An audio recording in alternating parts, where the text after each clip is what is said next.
திமுக தலைவர் கலைஞர் அவர்களுக்கு பார்த்தீங்கன்னா, நூற்றாண்டு விழா வந்து இன்னைக்கு நடந்துகிட்டு இருக்கு. அந்த விழால பார்த்தீங்கன்னா, மக்கள் யாருமே கலந்துக்கல. வெறும் காலி சேர்களோடவே இந்த விழா நடந்துகிட்டு இருக்கு.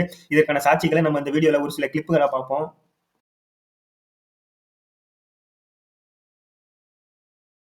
திமுக தலைவருக்கு பார்த்தீங்கன்னா, நூற்றாண்டு விழான்னு சொல்லிட்டு மிகப்பெரிய அளவுல திரைப்பிரபலங்கள கூட்டி விழா நடத்திக்கிட்டு இருக்காங்க. திமுக அரசு மக்களும். ஆனா பார்த்தீங்கன்னா, எந்த மக்களுமே கலந்துக்காதது திமுகவினரிடையே மிகப்பெரிய சோகத்தை ஏற்படுத்தியுள்ளது. திரைத்துறையில மிகப்பெரிய ஸ்டாரா இருக்க ரஜினிகாந்த் அவர்கள் பேசும்போது கூட, அங்க மக்களே இல்லங்கிறது திமுகவினரிடையே மிகப்பெரிய கலக்கத்தை ஏற்படுத்திட்டு இருக்கு இந்த நூற்றாண்டு விழா. நூற்றாண்டு விழாவில் வந்து கலந்து கொண்டிருக்கோம்.